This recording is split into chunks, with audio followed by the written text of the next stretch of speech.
So I'll start. Yes, ma'am. Yeah. So good evening, friends. Welcome to another CPA program, which I think is slightly offbeat, where we are going to talk about representing with the tax departments. It's such a nice program, offbeat program to be organized, and we have CA Kinjal here, who is going to share with us how we are actually going to represent in the income tax appellate tribunal, and also I think drafting the appeals. And I think that this is one of the most needed skills which chartered accountants need to upgrade themselves to now, given that this is, I suppose, the period, or this is going to be the next few years. We're going to face a lot of litigation, both on direct and indirect taxes, and now that faceless has come, and we need to represent ourselves even better. So I think that our speaker today is going to help us equip ourselves on this particular aspect of the income tax practice. So thank you very much, Kinjal, for accepting our invite and coming here to share your experience. Kinjal Bhuta is having a working experience of 15 years in the fields of direct and international tax, and she has a tax litigation practice now. She is basically a chartered accountant and advocate too, apart from having done her commerce graduation. She's a managing committee member of the Bombay Chartered Accountants Society and a core group committee member of direct taxation, convener of seminar and membership development and human research development committees of the BCAS. And she has also authored publications on Practical Guide to Faceless Assessment and Appeals by Bloomsbury Publication House, and Presumptive Taxation under 44 AD, ADA, and AE by the BCAS. She's a co-editor of the BCAS Referencer, an annual flagship publication of BCAS, and contributor to the annual budget publication. And she contributes various articles to tax journals like BCAS, Chambers of Tax Consultants, AI, FTP, etc., and is a regular speaker at various platforms of professional experience.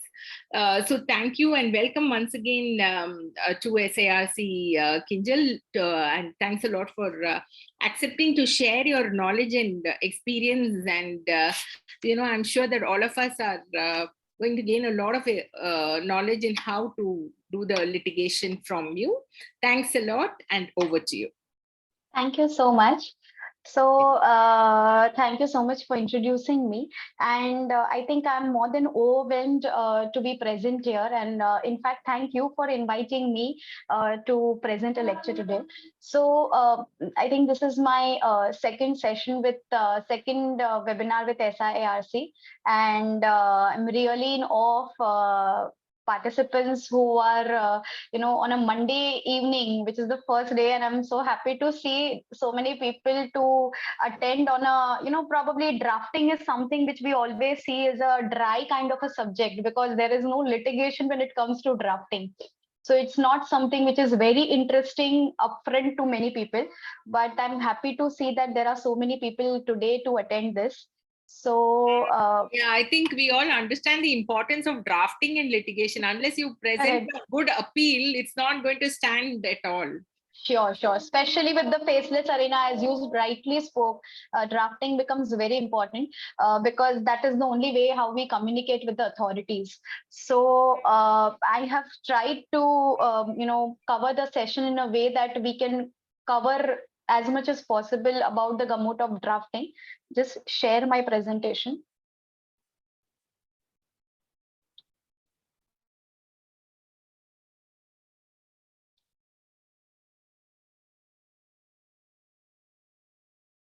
Yes. Is the full screen visible, or it's not in full screen now, so just a minute? Yes, now it would be. yeah, it's in full screen. Yeah. Correct. So diving directly into what will be today's day. So I've been given 2 hours, and I'll try that I can leave some time towards the end if there are some questions. And in fact, I keep seeing the chat box in case if there is something in between and relevant in what I'm talking, I'll try to address that as well. As I told, I have tried to cover, right from the beginning, the basics of the legal draft as far as what I have seen from my past experiences. The first stepstone before the first appellate authorities, before we move on to even drafting of CIT appeal submissions, is drafting of grounds of appeals and statement of facts, because that is basically a roadmap of making the entire submissions. So that is equally, in fact, I say more critical as compared to drafting of the submissions before the first appellate authority. So I take some time into drafting of grounds and a statement of facts, and the rules apply same when it comes to drafting before the CIT appeal or drafting of grounds before the second appellate authority, which is Income Tax Appellate Tribunal. So the drafting rules for grounds of appeals remain the same. Moving on, we'll touch upon drafting of CIT appeal submissions, of what pointers or what things one can take care of while making the submissions before the CIT appeal, especially in the faceless, because now all the appeals are mandatorily to be done under a faceless appellate authorities. There are a lot of other documents also which are of relevance when it comes to drafting of CIT appeal submissions. So I'll touch upon those aspects also, and at the end, some ways or some standard benchmarks or unwritten rules which helps in a better or a effective drafting. So let me just start. And I start always when I talk about drafting, I always have a lot of conviction to this code, that the purpose of the first draft is not to get it right, but to get it written. This is an extremely important, or I might say that this summarizes the entire session today, that when we start, normally we procrastinate when it comes to drafting, because we tend to look it from the point of view that, there's too much legal things to be written in that. You have to read a lot. You have to probably read different documents of the assessee for that particular year, assessment year or the previous assessment year. But I think the first thing and the foremost thing which is of quite of relevance is that to start jotting down. Now, this is a very important yardstick, which I think most of people who are into litigation or into day-to-day practice, CAs, lawyers, advocates, they do it. When you are well conversant with the case, keeping the law aside and keeping the technicalities aside, or the way in which the draft is to be made, keeping everything of that aside, just jotting down everything which comes first in the mind, the first instinct, the first thought, putting that into words, and then elaborating, thinking on that thought, that plan which you have laid upon. I think that is the perfect start of whatever draft which we make, irrespective whether it is an income tax draft or it is GST or any other faculty of law. So some concepts of legal drafting which I have put forth. This is not, as I mentioned, that drafting is a kind of a topic which is something which is not very much specific to the subject. So no, it's not like income tax drafting is different, or GST drafting is different, or even writing before the corporate authorities or ROC is different. I think drafting overall should be constant. There are some basic parameters which obviously I have accumulated out of reading different drafts, out of the work experience of last several years, reading the orders which have been laid out by higher authorities, and some of the points I have summarized here. And I think the most critical aspect of any legal draft or any drafting, I would consider it as a best draft if it is in the most simple language as possible. And this would sound to be quite ironical, because when we say the words legal drafting, the word legal itself brings that it has to be complicated. It has to be something which is very intricate, something which is very technical. But I think the entire idea of getting good draft is how to make a technical or a complicated matter into very simple and lucid format. If one can do that, if one can break that ice and put it into small format and understandable format, I think then the purpose is solved. That is all one needs to achieve when it comes to the legal drafting. The ability to communicate your thoughts is nothing into words. The way we express it when we are giving a session or when we are talking, the same ability one requires to communicate in writing. And as I always and I keep on mentioning the practical experiences which we had in the past in the other slides, that now also more it is important, because we do not have any communication, direct communication or verbal communication with the income tax authorities. When it comes to ITAT, still the faceless ITAT has been stalled and extended for another 1 year.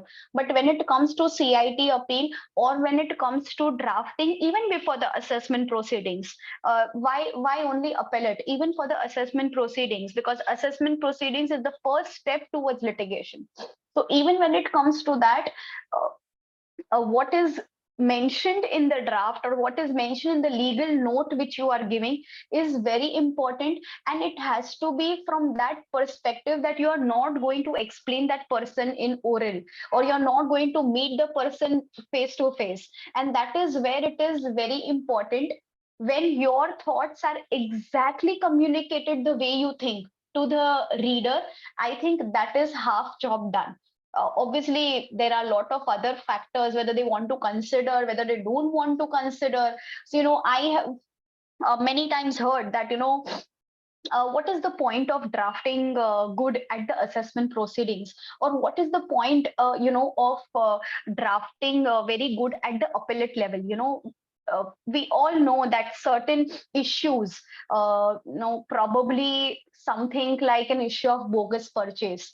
For very good example of bogus purchase is that, because if there is some data or some information received on behalf of the assessee, and there is always a thought that there is always going to be an addition. There is always a preconceived mind of the income tax authority that since this person's or this assessee's information has been obtained from some authorities, from some investigation wing, or from some sales tax authorities data, there has to be an addition. So many times I do get this question that, what is the point of drafting when we know the conclusion that, they are going to add it?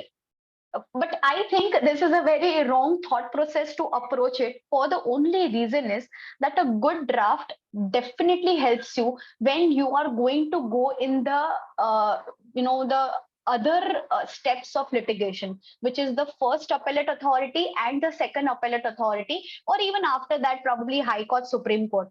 Because what has been mentioned has a lot of relevance when you reach the last fact finding authority, which is ITAT.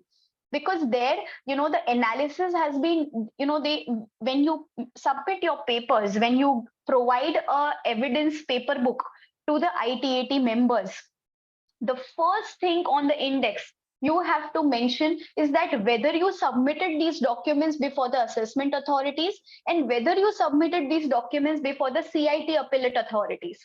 And if answer to any of them is no, then it is treated as an additional evidence. And additional evidence is very, I would say rarely uh, acceptable at the ITAT stage, because that is the third stage of litigation which you have reached, and you need to have very strong reasons to get the admission of additional evidence at that stage, because you missed two earlier opportunities. And that is the reason why drafting from a reader's perspective, or a good draft, is very important. The three steps, which I try to follow, not like, putting a tick mark every time when I draft something, but mental notes of is that whenever we are drafting something, planning, the first slide which I mentioned, that you have to think in your mind and start jotting down that what is my plan, why am I drafting, what is the reason of this particular draft.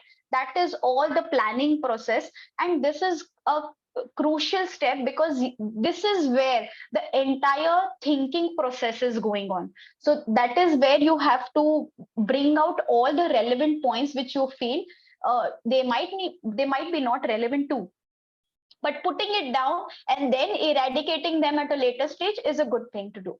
Second is the process, which means the actual process of drafting, where you start typing or you start writing and you start the submissions.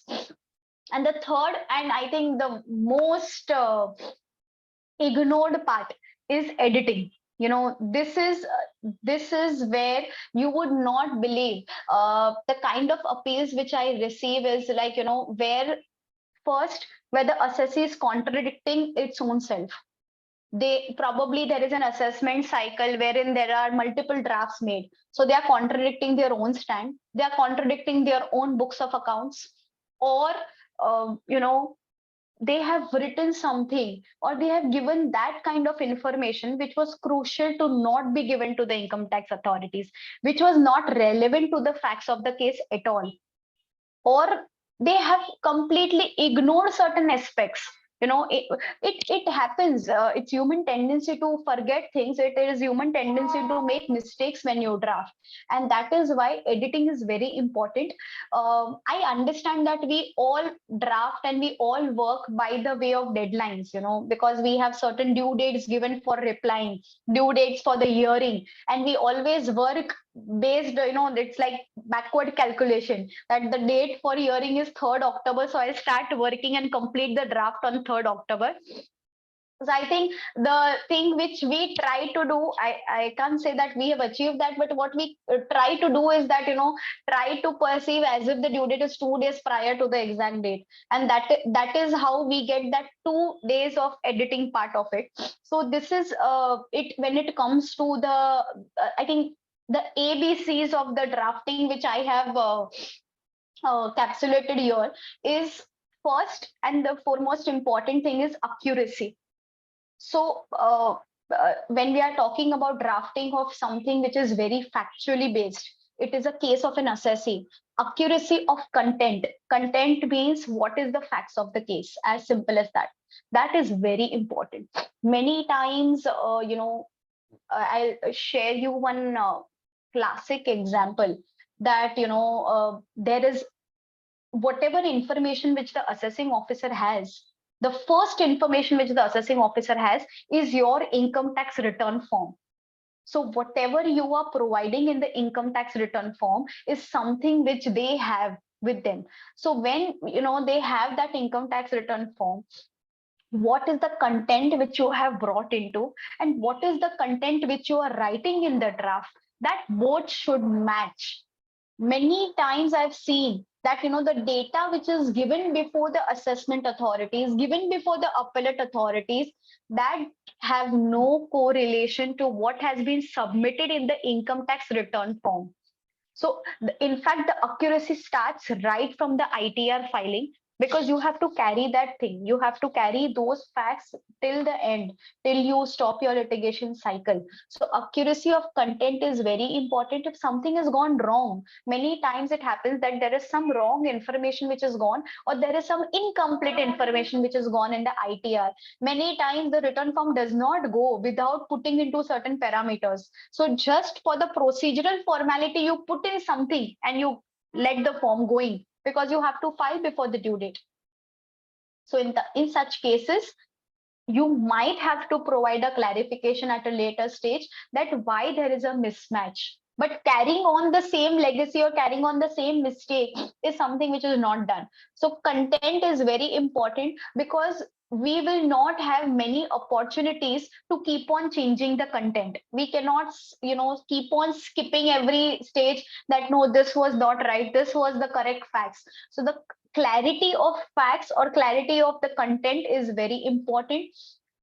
Obviously, it goes without saying that grammar and language are very important when you draft, because wrong grammatical punctuation marks also, somehow we all have been very well equipped when it comes to English language, because that is the language in which we communicate in legal parlance.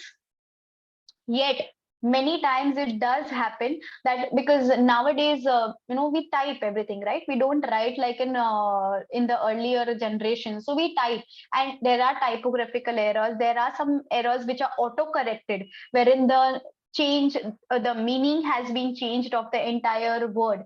A simple comma, the placement of comma or placement of a full stop, etc., can change the entire meaning of the, especially when it comes to quoting sections, especially when it comes to interpreting the sections. Because in the Income Tax Act, at various places, punctuation marks or proper language, proper use of language, active voice, passive voice. I'll give you one very simple example. Suppose I'm an authorized representative for the assessee, and I have seen this as a very common mistake happening. So there are two ways in which I can write. Either I can write as an authorized representative for the assessee, or if I do not want to disclose my identity, or I have not put in a letter of authority, then I have to write from the point of view of the assessee. So suppose an assessee is an individual, then your letter will have to be drafted that, I have made this particular purchase of property, and I have taken an deduction under section 54. So it has to be in the first voice, it has to be as if the person is writing. Many times I have seen that people tend to use we, because we are used to represent an assessee, and we always use we as a terminology for the firm, because you're speaking for the firm. So although the letter starts in a note in which, as if it is the person writing, it ends that, if you require any further details, please let us know, us, we. So these are very genuine, or I would say very common mistakes which does happen, and it happens with everyone. It happens with even people like us who have been drafting since last so many years. So it's very common, but one has to avoid that, so that there is no confusion for the reader, that whether the person is writing, whether the authorized representative is writing, or who else is writing. That grammar and language are critical. For that, one doesn't need to be an English expert or a honors in English. It has to be very basic school English and grammar, very simple tenses to be used, and very simple short sentences to be used. Coming to that, how to become good at grammar and language is brevity. Brevity is nothing but avoiding unnecessary language, using very minimum words. I would say, if you can complete a legal submission, or if you can complete a draft in 2 pages, then you should not go to even one extra paragraph. The shorter the draft, the better it is. Obviously not at the cost of the quality of the draft. Obviously, if you have some very important information, you're not supposed to eradicate that or eliminate that particular part. But going on and putting unnecessary things or repeating, this is one very important, because it's human tendency. If you want to press upon some point, you keep on repeating that point, and you feel that if you repeat it, it is well read. It doesn't happen that way. What happens is your length of the submissions keeps on increasing. And it is also one thought process that longer the submission, the better it is. I think that's a complete myth. There is no necessity to have 15 pages submission, 20 pages submission. If you can complete everything into one paragraph, and you can explain that one paragraph very well, I think that's it. That is the perfect draft. So brevity is the key. And in fact, the lesser you write, lesser grammatical mistakes also you will make, because you will write short sentences, you will write up to the point. So you will not keep on adding unnecessary commas and unnecessary punctuation marks. So it really helps that way. And clarity of thoughts also, because what we write, from the reader's perspective, it should mean as if that person should read our mind. It is not reading the draft, but it is reading the mind of the writer. So clarity of thoughts is very necessary. If we are sure, that is where the planning stage is important, because if you plan it properly and you know that these are the points which you have to cover, then you can never go wrong in the thought process. So clarity of thoughts and clarity of writing also. because when I come to writing, obviously when I move on to the later slides, I will talk about the prioritization of how do we draft. But clarity of writing is very relevant, because that gives the flow to what you write. And flow of reading is, we all like to read novels. The reason is that there is clarity of writing. It's not all messed up. It is in a process, or the flow of the content is such that it hooks you up. If you keep on changing your thought process, and if you keep on changing your way of writing every paragraph, then the reader will stop reading the book. And that is the main reason why novels are sold, because they hook you. They let you know to the next step. So the flow has to be really nice when you are drafting. Otherwise, the income tax authority will be least bothered to even read so much things. Coming to the process of writing. So here, I think I will just talk about the first line which I have written, and it is a theory, very interesting theory which I have put up here from think the advocate of England and a proficient writer. And this is a theory which is the name of the theory is also very interesting. It's called as madman, architect, carpenter, and judge theory. Now, what is it? So let me tell you. In fact, when you remember this theory, your entire flow will be crystallized. So what does this person or writer says us in this theory is that when you are writing down something, whatever it may be, it might be writing a book, it might be writing a submission, it might be just making grounds of a piece, or it may be just a note. It could be anything. Okay. But first, when you're writing, you have to think like a madman. Now, madman means obviously not an irrational person, but madman means that kind of a person who has multiple thoughts in mind, who has various varied thoughts and even contradictory thoughts. So, obviously, we all know income tax is not as easy. It's a very complicated law. So, there could be multiple thought processes. There could be multiple ways in which you can take your case towards. So, first, you have to think about those possibilities in your mind, and you have to put everything, you have to pen it. So, when you start writing, stop thinking about the flow. Stop thinking about the relevance, prioritization, importance. Don't even think about grammar and language. Just start writing. Just put everything which you think is relevant, everything which you feel which is even not relevant. You might eradicate. Many a times the best ideas are always in the mind. They never come on the paper.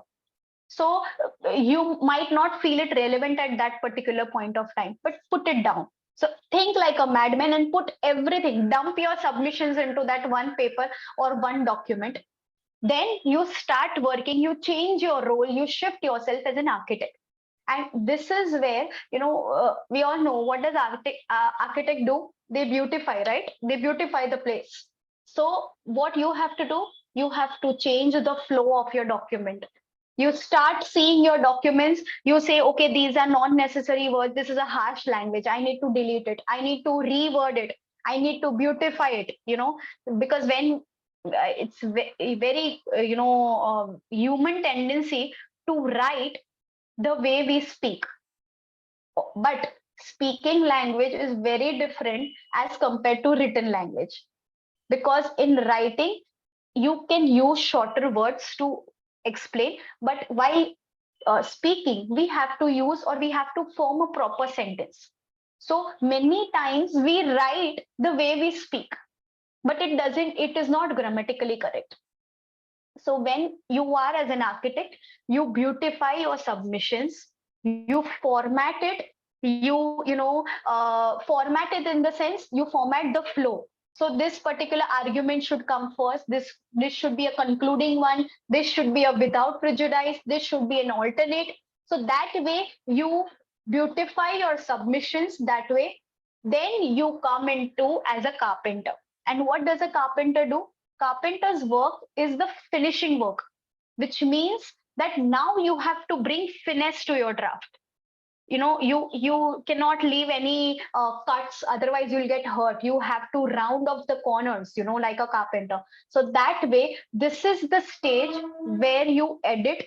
This is the stage where you use correct fonts, you justify your document, you bold the important paragraphs, or you bold the important lines. If you're quoting something, if you're quoting some decision, or if you're citing some section, it has to be in inverted commas, it has to be in italics.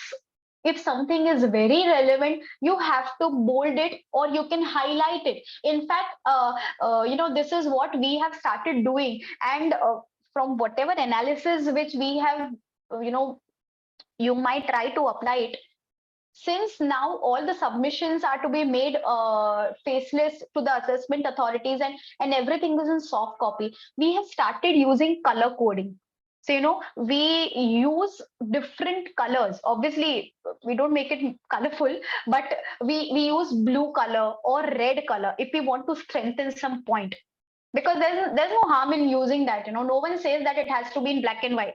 So when you're putting that, if you want to, obviously you cannot make your entire submission colorful, but you can stress upon certain points, because if the entire document is in black, something in blue comes up, that person is definitely going to read those two lines.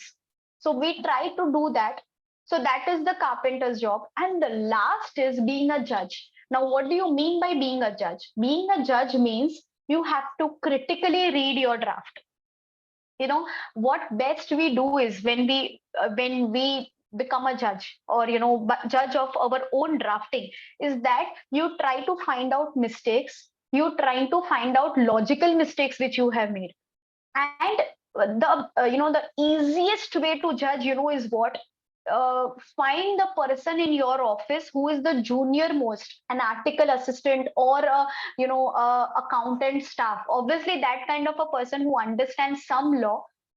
Try to find that junior level person and make that person read your draft. If that person is understanding your draft is good enough.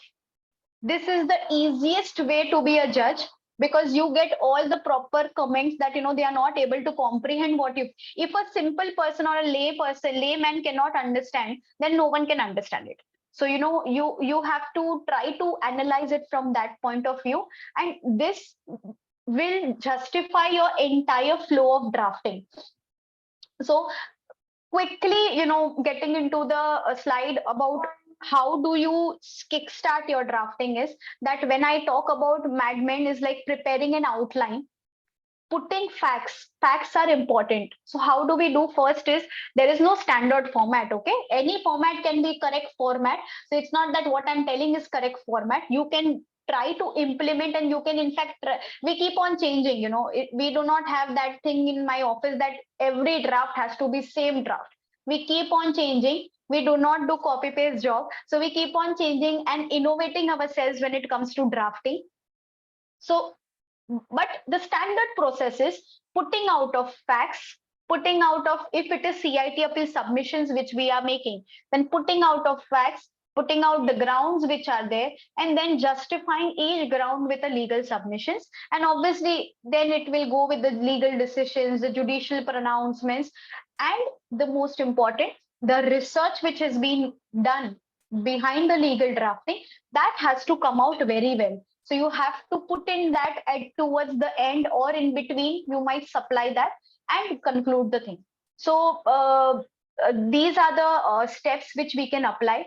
Now, considering, given that we know the basics of draft, let us start off drafting of grounds of appeals.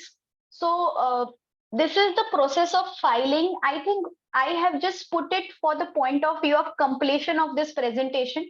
Most of us would be aware that now we have to file our appeals, first appellate authorities, online. It is mandatory to be filed online unless you have filed your return physical.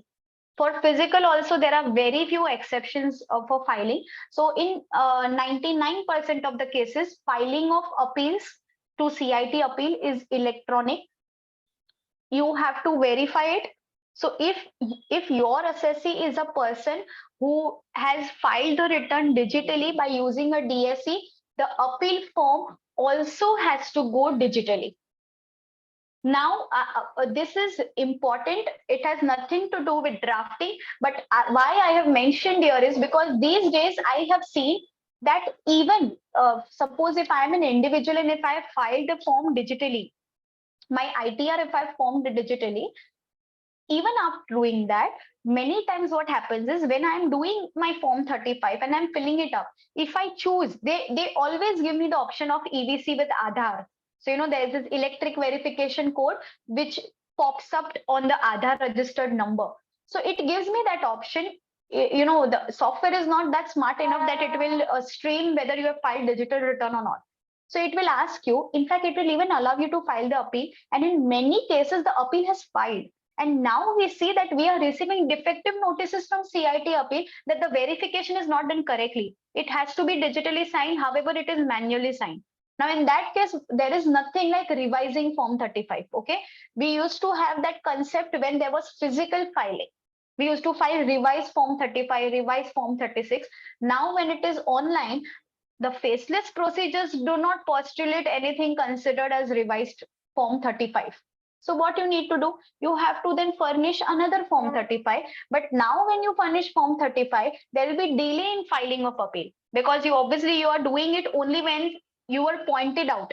So it is very important to see to it that the Form 35 is also worded properly. In fact, the form has become very elaborate. So all the requirements have to be there. Otherwise, your appeal will not reach the appellate stage itself. And then there is no question of drafting. So for that, it is very important to see to it that everything which I have written here, everything is self-explanatory. So I'll move on.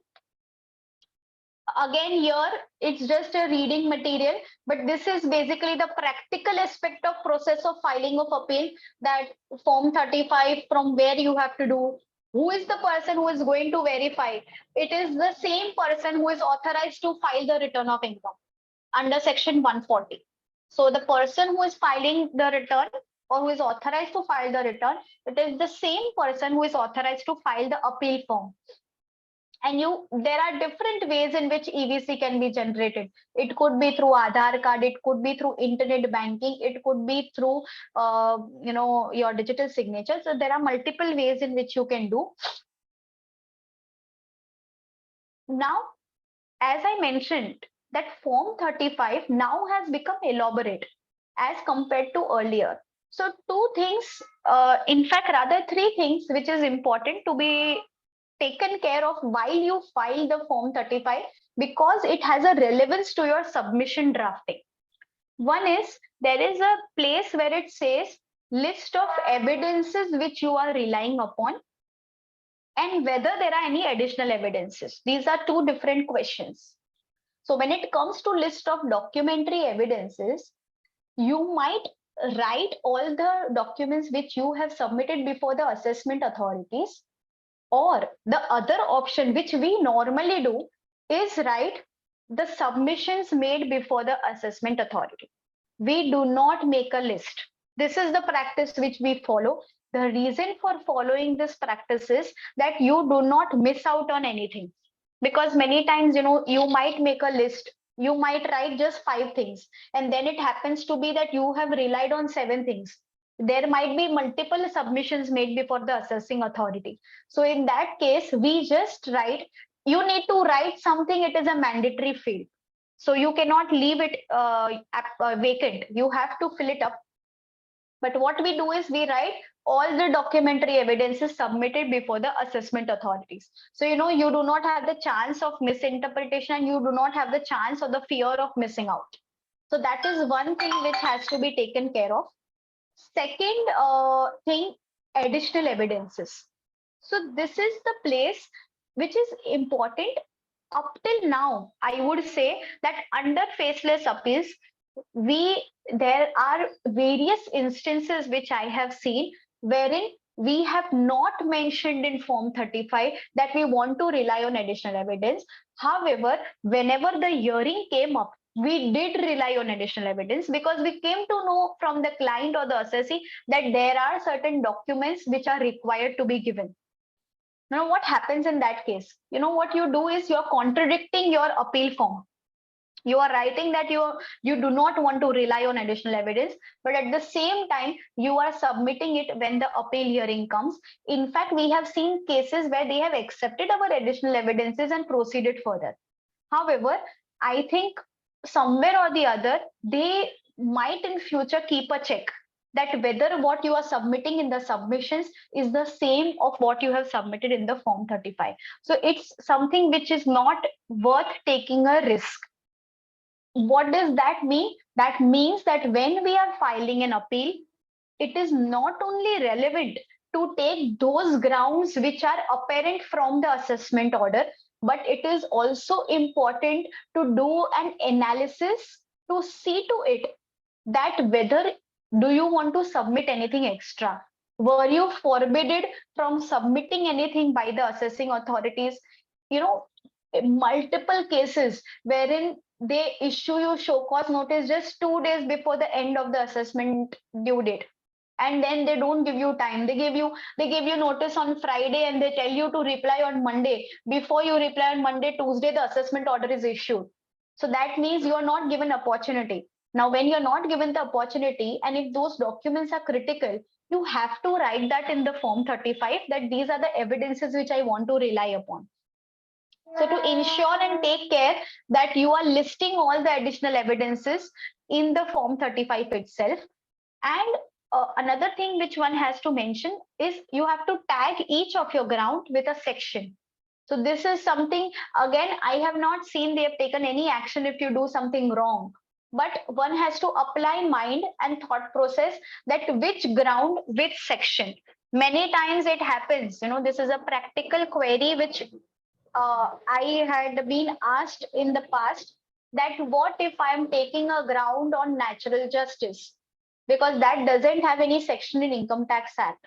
What if I'm taking some technical ground? So a general practice which we follow is, if you have a direct section, you quote the direct section. If it is a consequential ground, consequential means if it is related to the earlier ground or related to some other ground, you quote that section. And if it is a legal ground, completely jurisdictional, it doesn't have any. Now, if I'm not given the right of video conference, then which section I will quote? Then you will quote the section 144B, which is the section of faceless assessment, because these rights and duties are given under section 144B or 143.3, or if it is reopening, then 147. So what we do is, in those kind of grounds where you do not have any direct section, you mention the section of assessment proceedings, because all the rights, powers, and duties are under the governing provisions.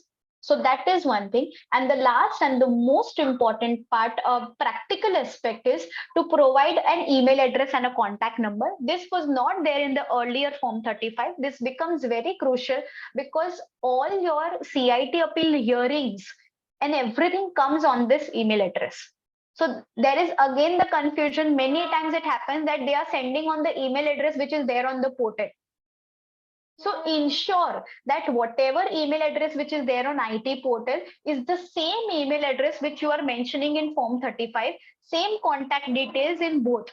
Try to have that constant element so that they are not confused that which email address you are supposed to. Because if you don't receive the notices, it goes unattended.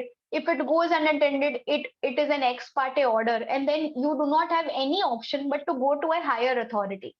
So giving a correct email address and mobile number is very essential. Now, a checklist before you draft any appeals.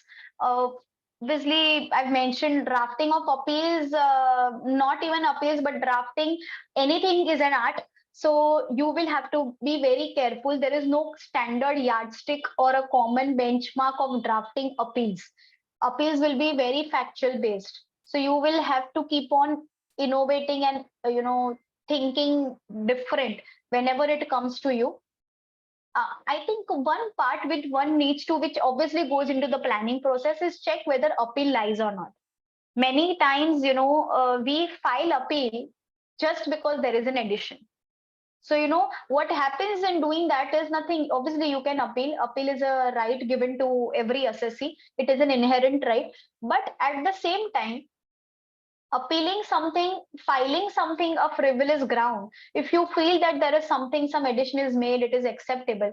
Because, filing of appeal and making grounds is very easy. But to substantiate those grounds when you make submissions is extremely difficult. If something is wrong, something is incorrect, something which you do not agree to, firstly, there is no second a choice to justify that, because you will not be able to justify the same. So I have seen many appeals which have been taken up, and then they put up for withdrawal. They say that we want to withdraw the appeal. In many cases, they do not accept your withdrawal. And one thing one has to understand is that CIT appeal authorities have coterminous powers to the assessing officer, which means that all the powers which the assessing officer has, the same powers are there with CIT appeal. He can enhance your sub edition. He can enhance something. It has happened many times. This seems to be a very trivial point, but many times it has happened that the appeals have been filed by the assessee at the ITAT stage, and we have been ripped apart by the ITAT members that there is no question of filing an appeal for this particular thing. Rather, you've got a relief. We can make another edition. So for a classic example, which a continued example of what I had taken is bogus purchase. If you do not have, client might not have done anything bogus, but if you do not have documentary evidences to support that, and if there is an addition of 12.5% made or 5% or 10% made, and then again filing appeal to make it to 0% is very difficult to substantiate, and it gets thrown away at the ITAT stage. CIT appeal, obviously there is no direct interaction, so they will not tell you anything. But this is what we have faced many times in ITAT, that they just throw you apart and say that you have got enough relief, even though when you didn't have any documents. So see to it that you file appeal only if you have some evidences, if you have something to say upon that. If you do not, then there is no requirement to file. Another thing is you have to ascertain the reasons or the appealable anomalies which are different from the facts. So what does that mean is, whenever we are filing an appeal, reading the order right from start to end, from first word till the end word, till the signature, digital signature of the assessing officer or the CIT appeal is there, is very important. There could be errors in the computation sheet which you should take in your grounds. There could be errors which are there in the name of the assessee, in the status, residential status, in the individual person status.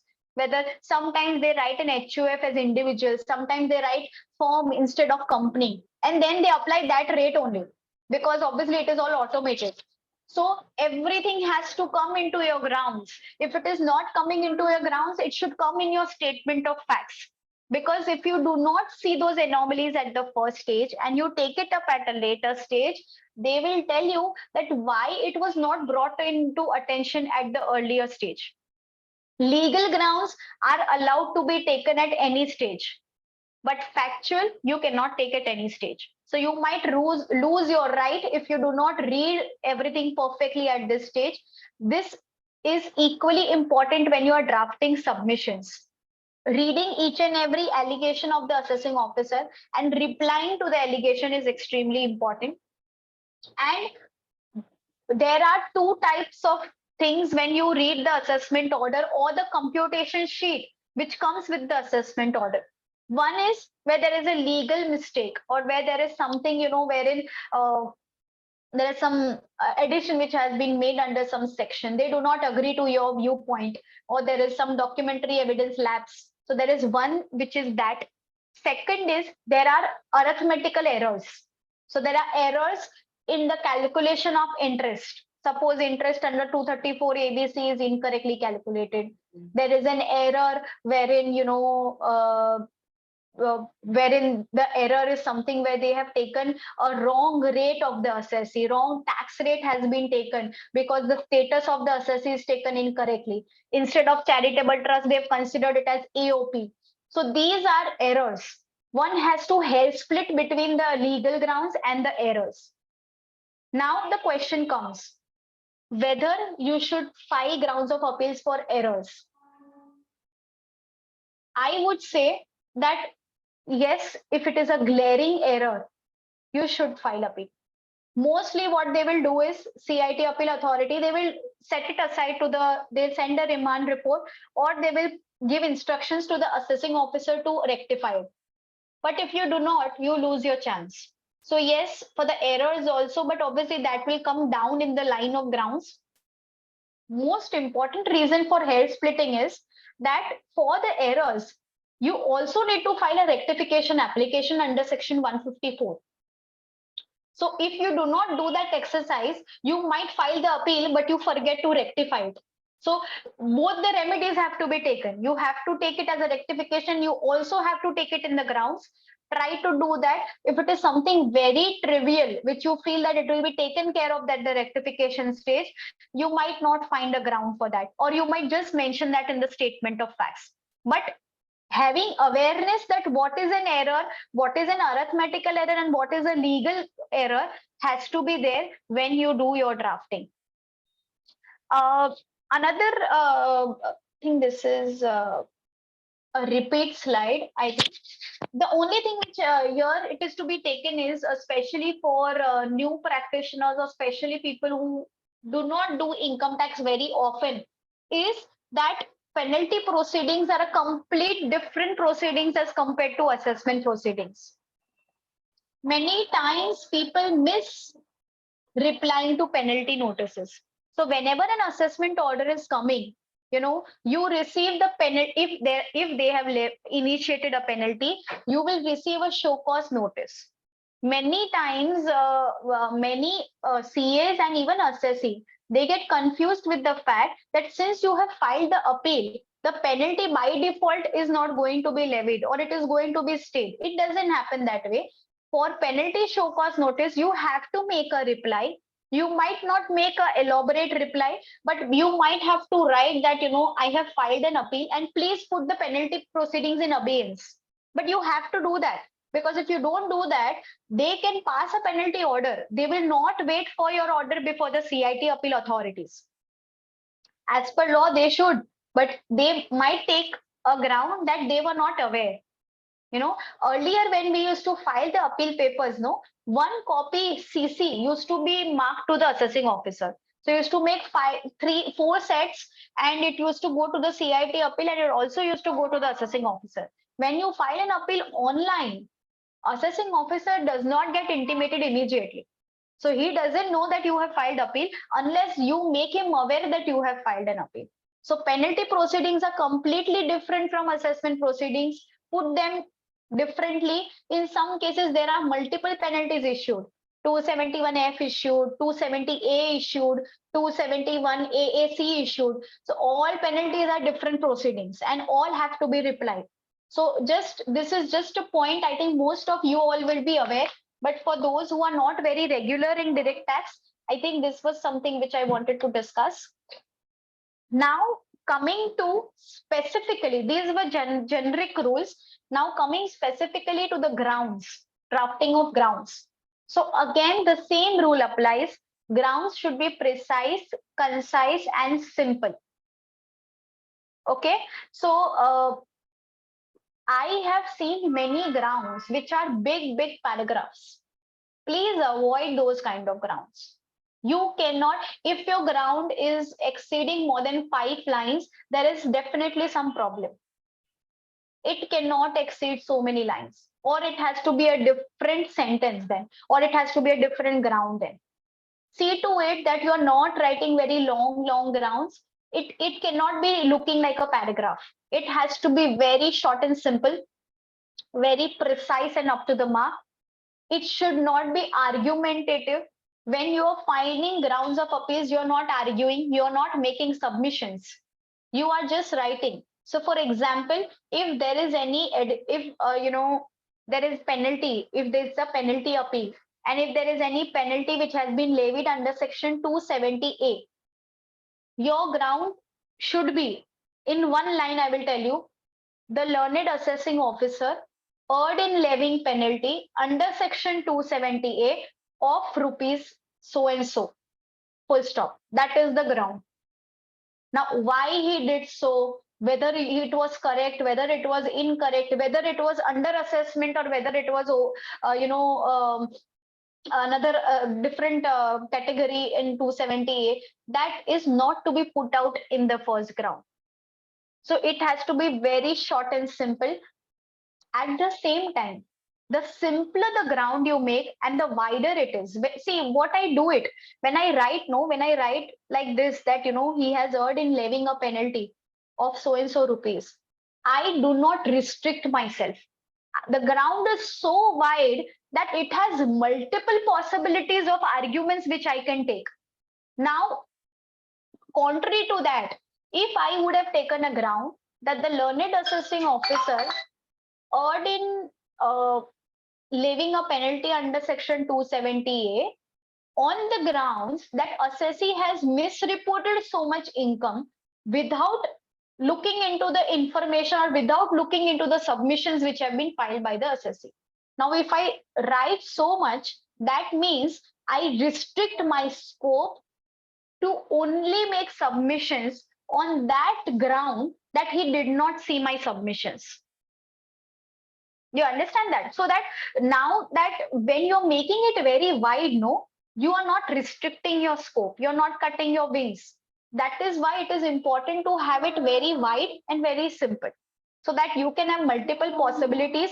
Sometimes you even forget some ground. No, you can put it under that common ground, which is a generic ground, and you can take anything under that. Okay. Another tendency which I have seen is that people take multiple grounds for one issue.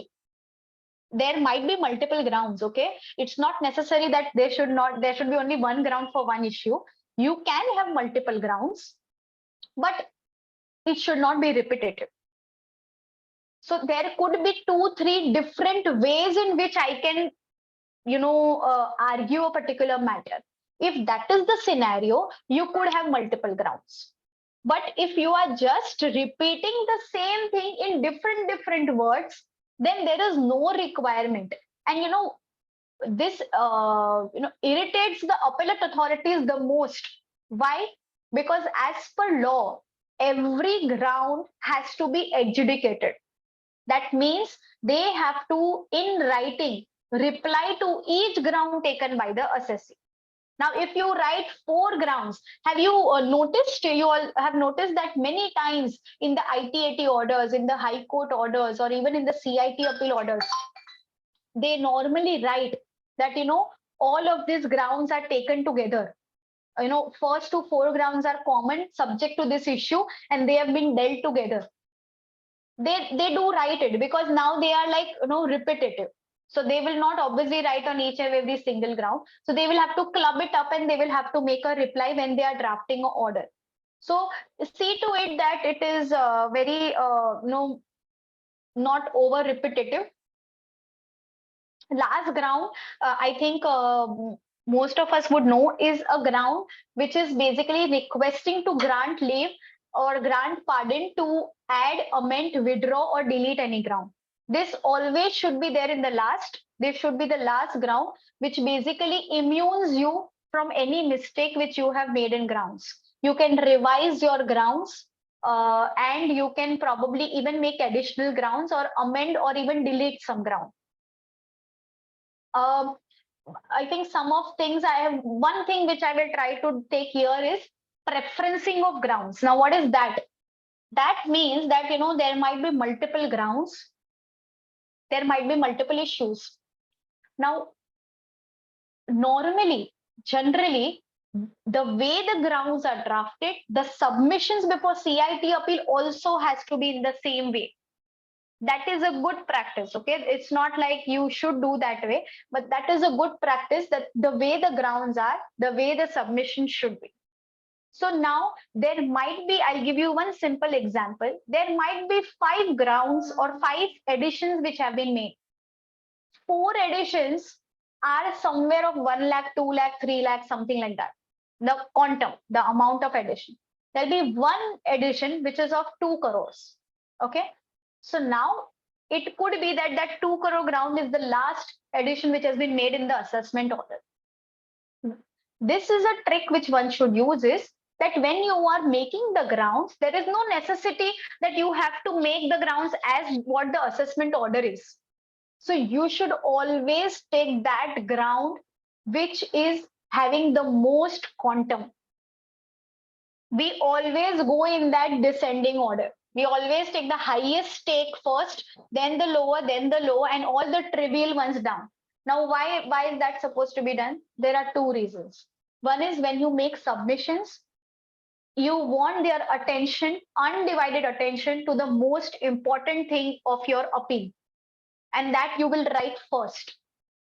Second, if there is so much written on the small grounds, the assessing officer or the CIT appeal or ITAT, whoever it may be, the person will get, lose some attention while they reach that ground. If there are 10 pages you've written and your main ground is in the 10th page, by the time he's reading your 9 pages, 10th page is exhausted. They're like, no, be jitna pada utna, and then they'll just go ahead with it. So that is the reason. This is all to do with the mentality of the reader.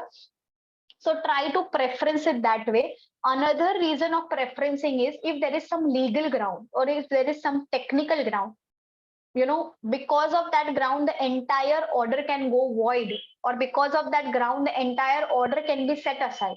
That should be on the top. So jurisdictional ground, technical grounds, legal grounds, all that should be on top, and all the factual grounds can come behind.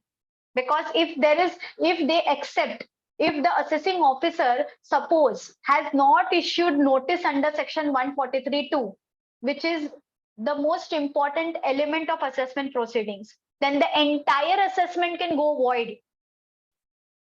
So this should go on the first. This should be on the top.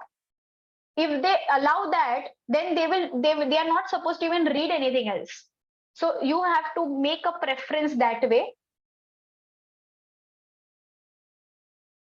Now coming to statement of facts. So statement of facts are mandatory before the CIT Appellate Authority. However, they are not mandatory before the ITAT. But it is a good practice to have a statement of facts even before the ITAT if you are sure of the facts, obviously, because ITAT is the last fact-finding authority. So if you file statement of facts before ITAT, they will allow it. They will accept it. They will not say that, it's not required. So it's not mandatory, it's optional, but one should try to give it before ITAT too. Same thing goes for SOF. Though it has to be precise, it should also be detailed at the same time.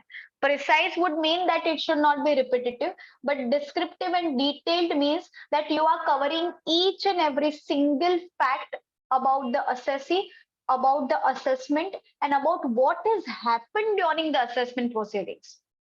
See, many times what people do is they write about the assessee, they write the name, address, return filing date, what is the income of the assessee, how much was returned income, how much was assessed income. They write everything, but they forget to write what happened during the assessment proceedings.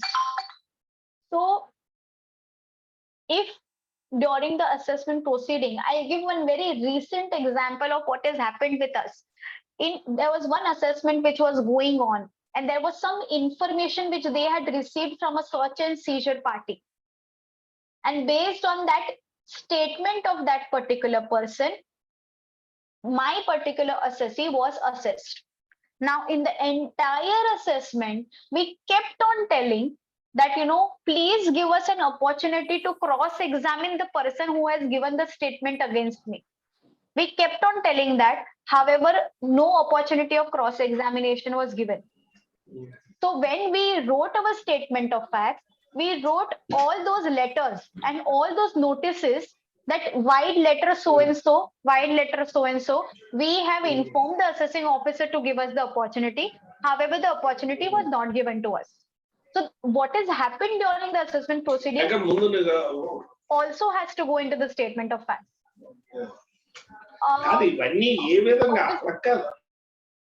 Yeah. As I mentioned, every minute details should go, and sometimes the facts are very specific to the grounds. When there are huge appeals, when there is a lot of controversies and litigation, then what you can do is, better way of presentation is that you can classify your statement of facts ground wise. You can take that ground and write 5 facts of that, then another ground 5 facts of that. That is just a presentation view which you can take it up. But most important, like grounds, do not make statement of facts like your submissions. Though it has to be descriptive, though it has to be very much detailed, but at the same time, you cannot put allegations.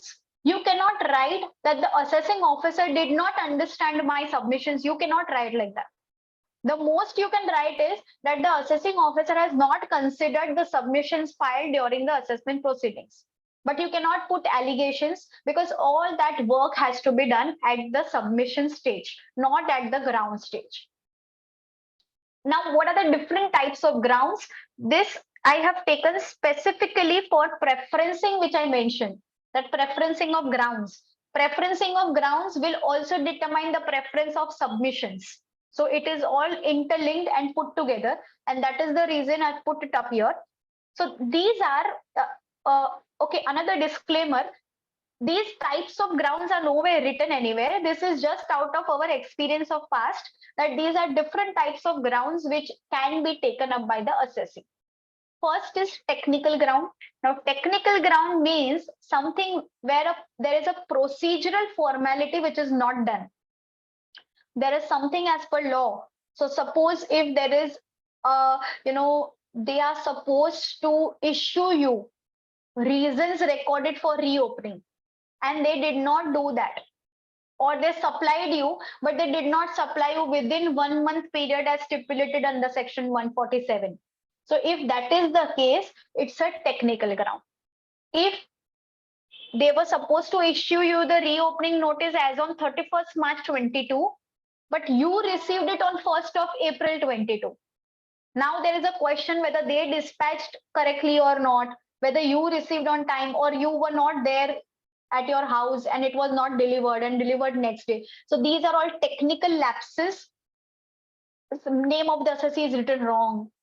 Status of the assessee is written wrong. These are all technical grounds, okay, which has a lot of impact on your appeals, because sometimes technical grounds are so important that your entire appeal order or entire assessment order can be set aside because of that. So technical ground are those kind of grounds. Then comes jurisdictional grounds. Now, what are jurisdictional grounds? Jurisdictional grounds means those grounds which there are certain set rules and procedures under Income Tax Act. There are certain powers under the Income Tax Act given to the assessing officer, given to the CIT appeals. If they do not act according to the powers given to them, if they go beyond that, then it becomes a jurisdictional ground, because they are given. So this is not the physical jurisdiction. This is the jurisdiction of powers given to the assessing officers or income tax authorities. If they do not act within that, it becomes a jurisdictional ground. So suppose if I ask, carrying forward the same example, if I ask that, for reasons of reopening, and if they do not provide me the reasons of reopening, after providing the reasons of reopening also, one can object, and after objection, they have to issue a disposal order. Now, the assessing officer did not give a disposal order and straight away went into doing the assessment. Now, that is a jurisdictional ground because he went beyond his scope of work. He had to do it in a manner. Suppose if there is another example. Suppose if there is a CBDT circular. Now, CBDT circular is binding on the assessing officers. So suppose CBDT, there is one CBDT circular which says that if an assessee is making an application of stay, 20% demand has to be paid by the assessee if the assessing officer is not satisfied with the reasons of stay. Now, if the assessing officer directly gives the order that I am not allowing the stay of the assessee, and 20% has to be paid without giving any reason, it is a jurisdictional ground, which means as per the circular, he had to give a reason before rejecting. He did not give the reason, he has exceeded his jurisdiction, and that is a jurisdictional ground. Jurisdictional ground always goes on the top of your grounds. Natural justice grounds also always goes on the top of your grounds, because they have the power to make your order null and void.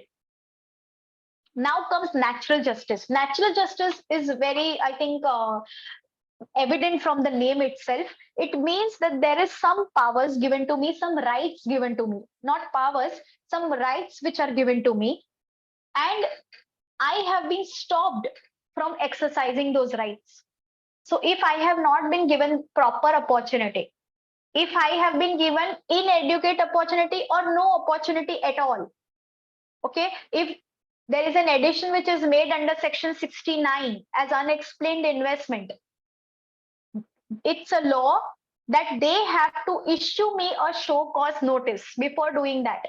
If they did not issue me a show cause notice and straight away proceeded to make the addition, it was a surprise in the assessment order, then it is against the principles of natural justice. So that is a natural justice ground example. Another example is cross-examination. If I asked for cross-examination and they did not give me, that is again a natural justice, because it is against the principles of natural justice. If there are any constitutional rights, which means right to be heard is my constitutional right.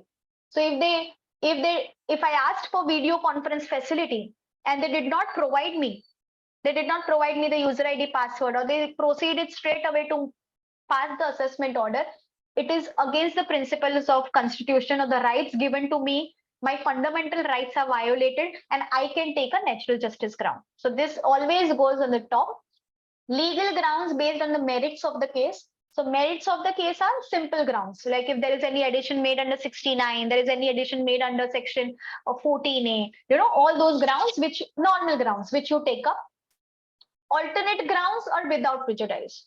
Now, many times it happens that you can have two different arguments for the same addition which has been made. When you have you have an alternate ground to be written. So you will have to write that.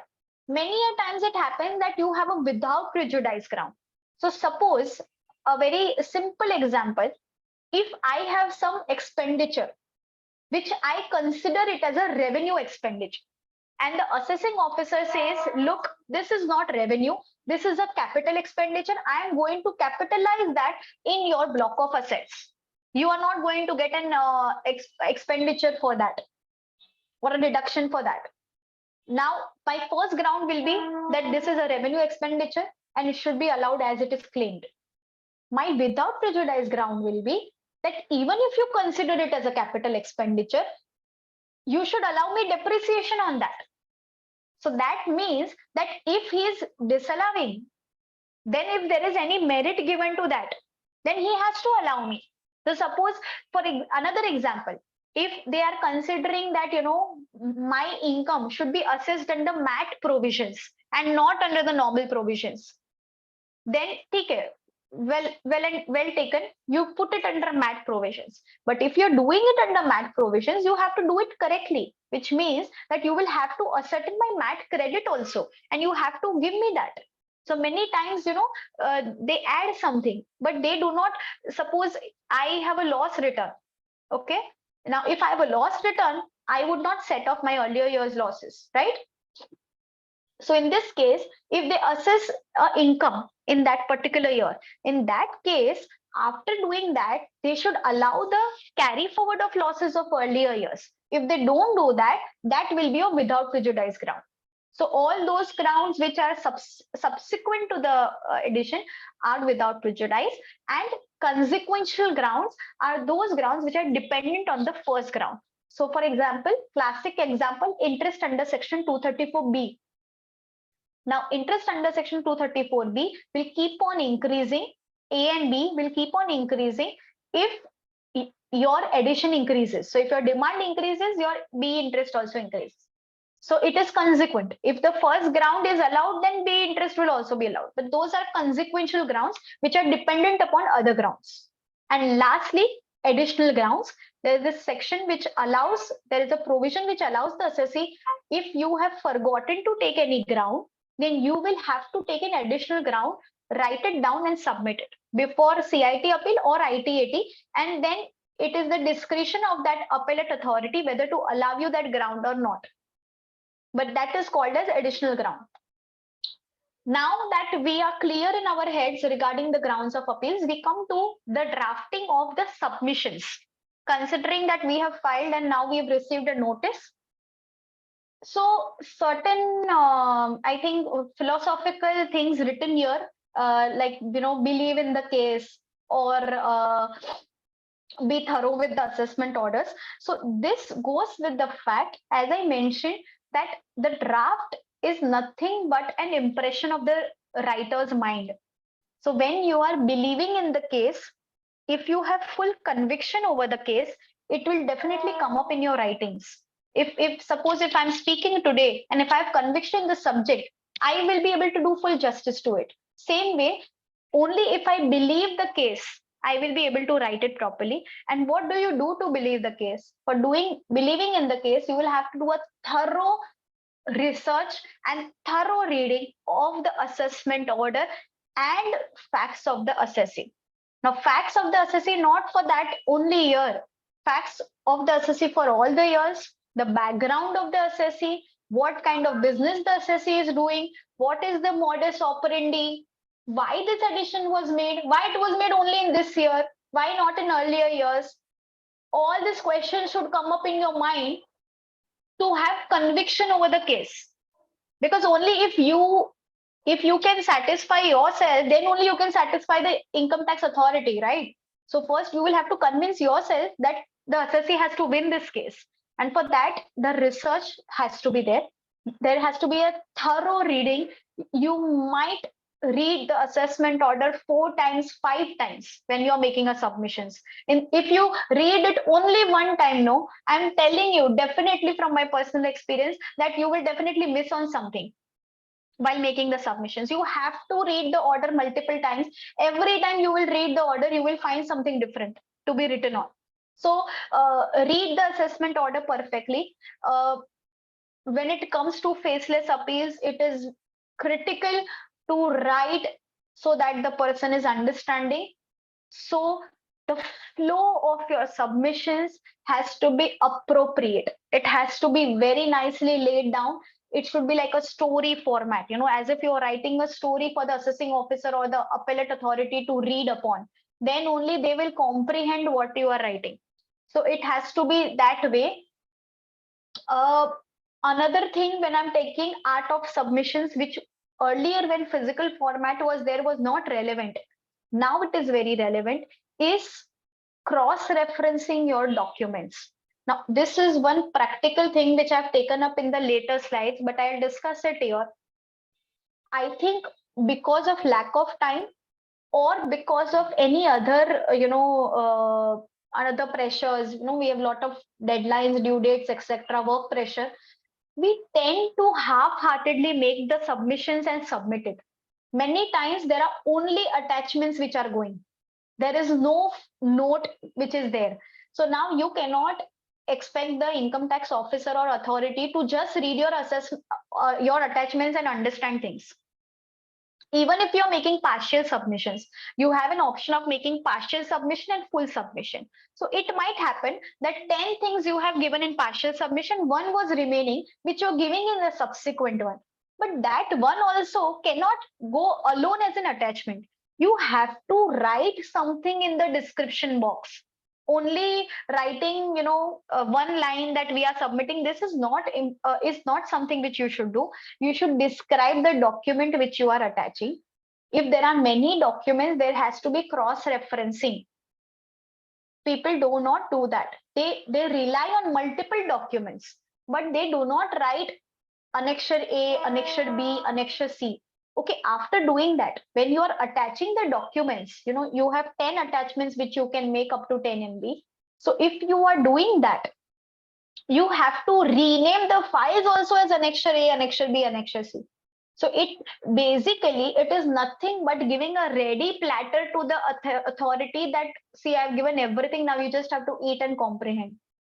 So you have to make their life and job as easy as possible. And that has a direct impact on the order which comes. So basically, cross-referencing is something which one should not forget. You might write a very well-drafted agreement, but if it doesn't make a head and tail to the attachments given, then they will not go through what you have given. Frankly speaking, they will not look at the attachments. Many times we have seen that they have not even seen the attachments. They have not even produced that in the order, because reference of that attachment was never written in the submissions. So it has to be given to that. Case history is important. Sometimes people, it happens that we ignore that, but what has happened in the past or what is done in the future is very important. So suppose a simple example is that suppose if your assessee is a charitable trust and they are disallowing your, or they are not allowing exemption under section 11 on the grounds that you are doing a business, and that is why you do not qualify for deduction for exemption under section 11.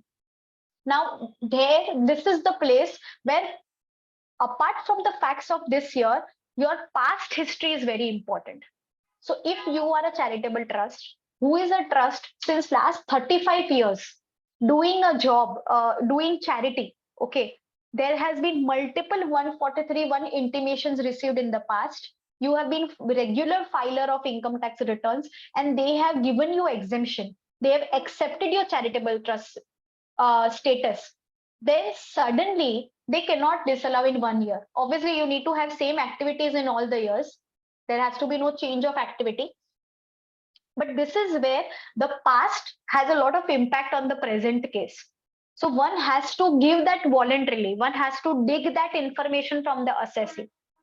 Many times in such institutions, what we have done is we have dug the documents. If there are charity events, the invitation letters, the donors letters, the appreciation letters received from the donors or from the outside community, all that has been given. Now this you have to find out and trace and then submit it. This will not be available. This assessee is not going to give you upfront. You will have to ask for those documents from the assessee and then you will have to write those. So that is where your research skills or your analytical skills will come handy. Any new facts, obviously additional evidence. So if you have not submitted something before and now you are submitting, you will have to make an application for additional evidence. Under Rule 46A, there are 4 parameters under which you can file an additional evidence. So if there is something which assessing officer has deliberately not allowed you, or if you had some extremely important reason for not submitting, or it was impossible to submit it at the earlier stage. So there are 4 limbs given in Rule 46A. If you fall into those 4, then you can make an application for additional evidence. It is the discretion of the appellate authority whether to allow you or not. If they allow you, they will have to compulsory remand it to the file of the assessing officer, give assessing officer an opportunity, and then it will have to be given. So that is one thing. Another important aspect is many times what we do is when we make submissions, we write the grounds, and against the grounds, we keep on writing the legal or the factual part of it. One important aspect of making submissions is that not only to give the correct facts, but also to argue what has been misinterpreted by the assessing officer or the authority in the audit. So not only giving the correct details and the facts, but if one has to line by line make an argument to each and every point which the assessing officer is writing in the assessment order. So if the assessing officer has straight away written, I have seen the submissions of the assessee, however, I'm not convinced, I'm making an addition. So this is not a speaking order. So you will have to make submissions based on that it is not a speaking order. Suppose if the assessing officer is writing some facts, however, those are incorrect facts, and he has not taken cognizance of the submissions made by the assessee, that also has to be written, that we had submitted these details on so and so date, while letter dated so and so. However, the AO has not looked into the letter, and that is evident from the assessment order. So you have to not only corroborate your own evidences, but you also have to counter argue each and every wrong thing which the assessing officer has written in the order. That is something which one should not miss it while making the submissions. As I mentioned, preferencing in the grounds, that way there is also has to be sequencing in your arguments. As I mentioned, there could be multiple arguments to argue one particular issue. You will have to make a balance, and you will have to sequence your arguments from best to less weighted. So you obviously you will know in your mind that which is the best argument and which is the lesser best argument. So that you will have to write it in that way, in that sequence of order. And while writing, this is more on the logical part of it. When you are writing something, there has to be a perfect balance of writing. Sometimes the submissions are abusive. By the word abusive, I mean they are not in a good taste. It means that they are more looking out like it is arrogant. Many times it is, upfront written that the assessing officer has made a senseless addition, or the assessing officer has not applied his mind at all, or has disregarded. So you should stop using those kind of abusive, not abusive but harsh words. But at the same time, you need to have that balance, that you have to be firm on your point. So rather than using those kind of terminology, you can use some technical terminology that it is, rather than senseless, you can use the word baseless. Rather than using that, no thought process is applied, you can write that, there is no application of facts given by the assessee. So the idea is to present the same thing in a different format to hold your ground, but at the same time, be a little lenient while writing your language. Because at the end of the day, you have to please the authority to get a positive order. So, you have to be a little docile in the way you write. It goes without saying that formatting and presentation is important. What looks good is, we all like the things which looks good. So, what presentation is something which appeals the eyes the first. So it has to be numbered. Even sub paragraphs has to be numbered. These are tips I think I've given at the end, so I'll not take it up here. I think many issues which we have seen, one constant thing, ground which these days, especially these days, which we've been taking, that opportunity was not given. Directly the addition was made. Now here, sometimes obviously the assessing officer or the authorities are at fault, but many times the assessee is also at fault. One, the assessee does not inform that there is an appeal, or there is a notice which has been issued. Second, many times the lapse on the authorized representative to not take adjournment.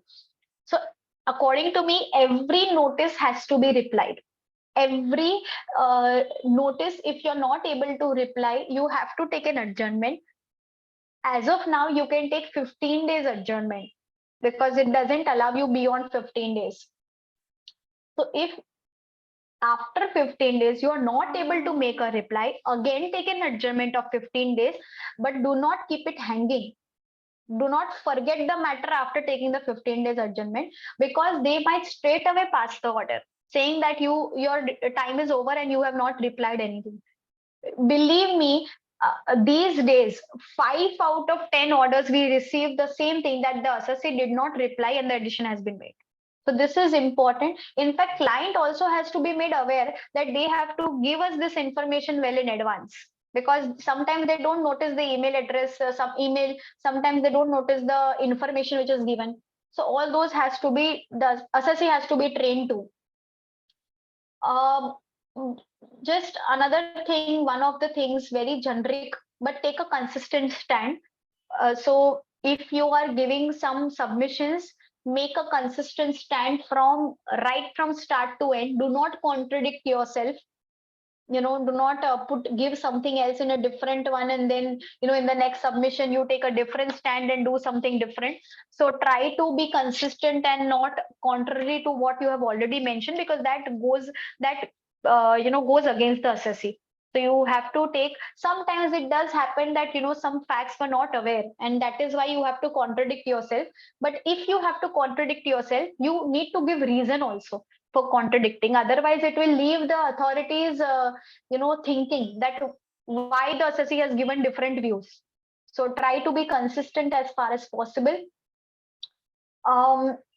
Another aspects, when it comes to the rights given to the assessee. So one thing is that cross examination, I have been continuously talking about that. If there is something, your assessment is based on the statement or document or information from a third party, the assessee has every right to ask for cross examination. But let me tell you one thing, cross examination is a right which has to be exercised. So it is not a by default right. You have to exercise that. If I did not exercise that, I cannot go at a later stage and say that the assessing officer did not allow me to cross examine, because it will straight away disallow your contention. They will say that you did not exercise your right. So you will have to put it in writing that allow me cross examination. If there are some details which they are asking you, which are not available with you, related to some third party, then you have to write and request the assessing officer or the CIT appeal authority that please issue a 133(6) notice to that particular assessee, because he or she or that company is not giving me the information. Just writing that the information is not available, or we have written but we have not received, is not enough.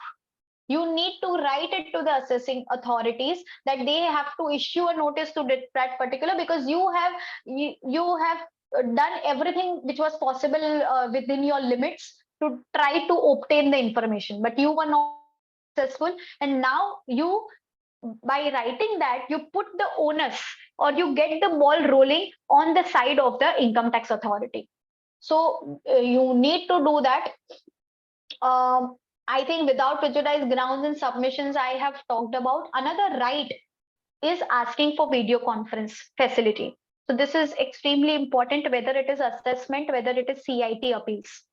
CIT appeals also, these days you might have seen that we are not receiving the CIT appeal orders. Because they have not come out with a mechanism of having a video conference facility since long. So that is still under a mechanism. But asking for video conference, in whether it is, I have written here complicated matters, but if you feel that the CIT appeal is not understanding or issuing show cause notices without understanding at all, in that case you might as well ask for video conference and on one-to-one. Another thing is, whenever you ask for video conference facility, whatever the hearing is there, that gets recorded and you get the link of the recording, and that is an admissible evidence. So that also becomes a very good evidence if you're going at the higher authority, which you can use it. Obviously, no one would have used up till now because this all has been introduced in last 2 years. But see to it that you ask for video conference if you feel that the assessing officer or the appellate authority is going to go against the assessee. Now, I had mentioned that there are other documents also for drafting. So what are those other documents apart from the legal documents? One is affidavit. Now, affidavit is given when you want to certify something. So if you want to give something, certify a document, or give to it, if you want to give true facts, then you have to submit an affidavit. Affidavit is also to be given if you are making an application for additional evidence. Affidavit is also to be given if there is a delay in filing of appeal and you are giving a condonation of delay. Affidavit is also required when you have to place a legal heir on record. So if the assessee is died and there is another person who has to be as a legal heir, then also affidavit is required. So there are different places where affidavits are required. And how does one draft an affidavit? Affidavits have a very standard format. So you will get the format anywhere, you can choose any browser and you will get the format. Nothing big in that. But some parameters, it always has to be first person speech, which means it cannot be in the past. It has to be in the present, and it has to be as if I am writing. Affidavit cannot be written by an artificial person. So company, firm, partnership firm, HUF cannot give affidavit. Authorized person of that assessee can give affidavit because affidavit has to be signed before the advocate. So it has to be an individual only who can give an affidavit. Individual could be a director of the company also. It could give affidavit on behalf of a company, but a company cannot give an affidavit. So it has to be first person speech, which means I so and so, I Kinjal Bhuta, residing in Mumbai, or occupation, or what is the business, and then I go ahead. So it has to be in the first person. It has to have the basic details of name, age, residential address. Affidavit is always point wise. Okay, there are not big paragraphs. It is always point and specifically numbered, and each point is on a specific subject. It is obviously on oath. You have to take it before the executive magistrate or a judge or a notarized authority, and that is why only true facts have to be given.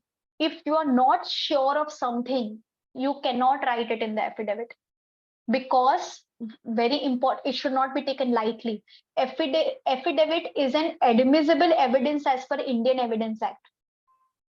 And if you write something wrong, there are criminal procedure consequences because it comes under CRPC, it comes under Criminal Procedure Code. So there are criminal consequences if you write something wrong in the affidavit. So it's like basically giving an oath, and that is why there cannot be any assumptions or there cannot be any arguments also. You cannot assume that, this detail was not given to me. I assume that. You need to have proof that it was not given to you. So you cannot write something vague in affidavits. And obviously only an authorized person can be writing an affidavit. Drafting of condonation of delay. Condonation of delay means when you file an appeal, if you have to file CIT appeal, you have to file within 30 days. If you file appeal to ITAT, you have to file within 60 days of receipt of order. If you don't do so and there is a delay, you will have to file a condonation of delay along with an affidavit. So when there is a condonation of delay, how do you make an application? Application of condonation of delay will be sequentially laid out with dates. Dates are extremely important when it comes to condonation of delay. Every day, as per whatever High Court and Supreme Court judgments we have, every day has to be justified. Every day of delay has to be justified. So if there are 150 days of delay, you cannot write common for entire 150 days. So if there is a reason for each of the days, you have to give it. You have to be very precise when it comes to condonation of delay. So you cannot say that, I was not well and that is why I could not file appeal. You have to say, I was diagnosed with malaria. I was hospitalized for so and so period. The hospitalization certificate and the discharge summary is attached from this date to this date, and that is the reason why I could not file appeal. So, you get it what I'm telling. You have to be very specific. You cannot be generic. Many times they've asked for doctor certificate. So you cannot be giving a generic ground. You cannot give a ground that, my CA was busy in tax audit season and that is why appeal could not be filed. That cannot be a reason for condonation of delay. People do give this reason, but that cannot be a good reason. Obviously, you cannot argue when you are making a request for accepting. You cannot argue. You have to be a little calm when you are writing a condonation of delay. a good legal track record or a good legal backing, that you have been a consistent taxpayer, you have been paying taxes since last so many years, you did not do any lapse in the past and always cooperated with the department. All those things will really help, because they do consider that when there is a delay. Another thing is, which has to be coming out very well, is that what is the harm which will be done if this appeal is not taken or considered. So you will have to write that it will create an undue hardship, it will be very unfair. Suppose if it is a high pitched assessment and you were not able to answer that because the email went to some other person email address and you did not change the email address on the portal, it was your mistake. But because of that mistake, you cannot be charged crores of rupees by way of a demand. So you will have to write and point that out to the authorities and basically convince them that they should allow the petition. Cross objections. What is cross objections is before the ITAT. So cross objection is when suppose there is an appeal which is being filed by the department. Okay, suppose there is an appeal. So for example, I'll explain you cross objection with way of an example. That suppose if there is a search and seizure operation at my premises and the appeal has been allowed to me in merits. I have taken a ground that there is no incriminating material, or there is you cannot do under 153C, but the CIT appeal did not allow me on that ground. CIT appeal allowed me on the merits of the case, that this addition cannot happen and we are deleting the addition. Now I did not file appeal because it was in my favor. Now the department went into appeal saying that this is done wrongly by the CIT appeal. At this stage, I can file a cross objection saying that my legal ground was not allowed at that particular time. So you have 30 days to file your cross objection. As soon as you come to know that the appeal has been filed, it is nothing but like grounds of appeals, and you can take that as a separate ground itself. Drafting remains almost similar like grounds of appeals. There is no fees which is there for cross objection, and you can try to take all the possible grounds which you take at that particular stage. That appeal of department and your cross objection, they will both be taken up together and it will be heard together. So you will get a fresh opportunity for arguing that case. So there's a set form 36A is there. You will have to fill it up and put up a drafting. Drafting of miscellaneous application. The way we have rectification application under section 154, the same way we have miscellaneous application under section 254 for the orders of ITAT. There is no specific format, okay? There is nothing which is given. There is no form also which is given, but it is nothing but rectification application. So you will have to put up a request that why it is wrong, what is wrong. You will have to be very precise. You will have to write the paragraph number in the ITAT order and why that was wrong. Obviously, it is again a request, so it has to be very humble. It should not look disrespectful. If they have not considered, miscellaneous application can also be for rectification of law, not only rectification of fact. So suppose if there is a notification of the government which the ITAT forgot to consider at all, totally, and they passed a judgment in a wrong understanding of law, then also you can make a miscellaneous application. So you have to discuss the merits of the case and you will have to draft it. It is like submissions only. The way you make submissions before CIT appeal, the same way you can make a miscellaneous application, but you will have to be very precise as to what is the mistake. Stay application. Stay application is another particular thing. What does it mean? When there is a demand which is raised by the department and you want it to be stayed or you want to keep that in abeyance, then you will have to draft a stay application.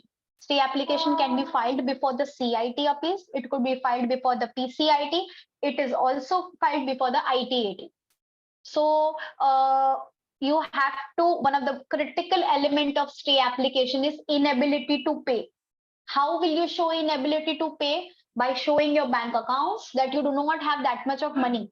You will have to stress on the financial condition, the condition of the company or the business in which you are working, You will have to give documents. Without documents, stay will get rejected. You will have to make a mercy petition, and you will have to follow the correct law. You might quote some decisions, not too much, some of the decisions. So that is how stay application can be drafted. And now this is just a generic or a summarization of my entire presentation, that how to make a effective draft. Drafting, can everyone can do it, but how to make it effective so that it brings a result which you desire. So I've written here 3 most important things when you make submissions are facts, facts, and facts, right? I have seen a lot of times, we all tend to do that. We all get carried away by several lakhs of jurisprudence and the legal library we have. We have so many ITATs, High Court, Supreme Court judgments. We sought to get carried away and we start researching by finding decisions. Research does not start with decisions. Research starts with the facts. First, one has to research the facts, whether you have everything which you want for that particular matter. This is extremely important when you are representing before the ITAT, because there you are representing one-on-one. Members do not have much time. You have to be very specific, and you should have the ability to answer each and every question which they ask you. So your particular assessment can be assessment at 13, 14. They might ask you that what is the business in assessment year 16, 17? What is the current financials of the assessee? Is the assessee still a loss making assessee? So, such kind of facts. So you cannot be that frog cornered in a well. One has to have a very bigger outlook and approach when it comes to writing submissions, drafting submissions, or even when it is representation. And that is where, if we put 1 or 2 decision less, it is fine. But if you compromise on the factual part of it, you'll have to pay a very heavy price for that. So facts are critical.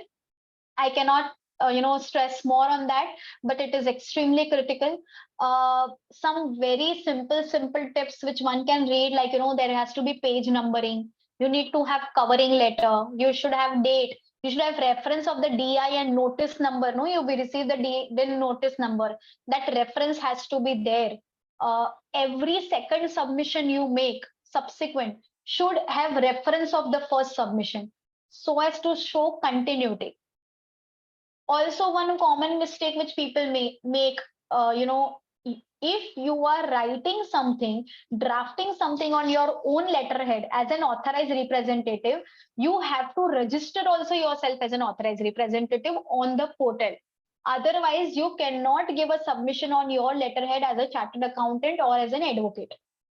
So refrain from doing that. Otherwise, get yourself registered as an authorized representative. Registration of authorized representative is also required when you have to appear for a video conference facility with your client.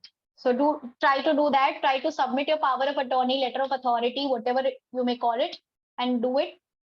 I've already given that never submit attachments without a forwarding letter.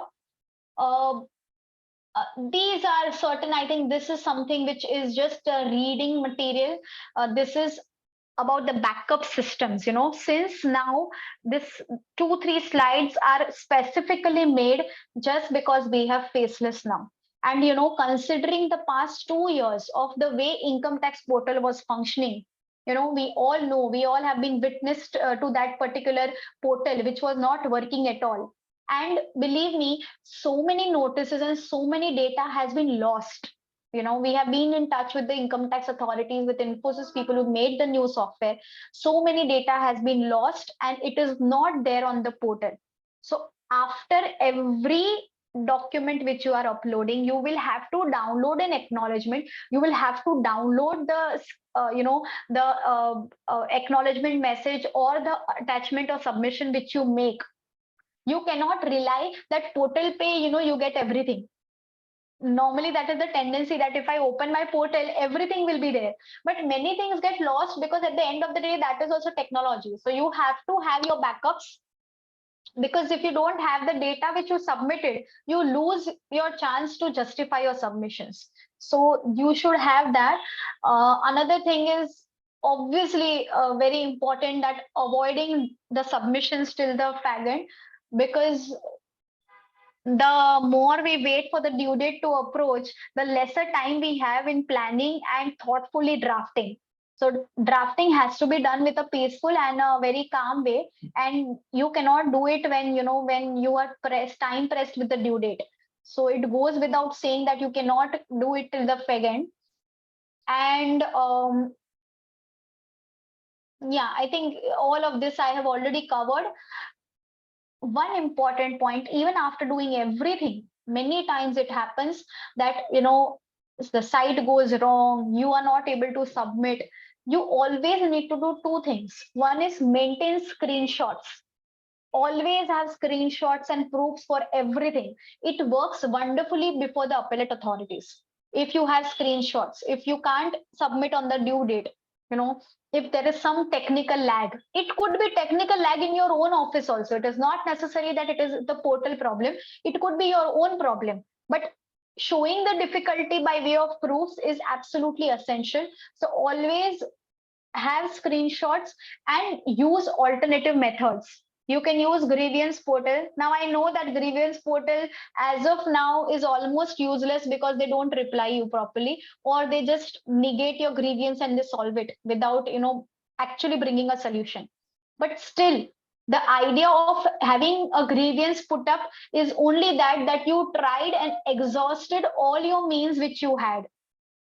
There are a lot of communication contacts of faceless appellate authority, faceless assessment authority, where you can write. Those email addresses are available on the portal of the income tax website. So you can put it there. And I think put up one thing for ITAT, which is use of brief written notes. At ITAT, it is more about representation. It is more about talking rather than giving written notes.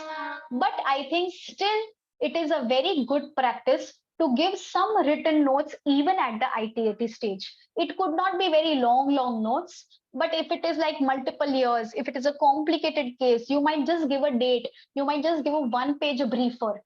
This helps them to write the order.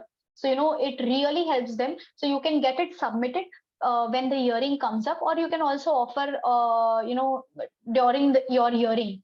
But some kind of brief written notes at the ITAT stage. It should be completely brief, just few pointers.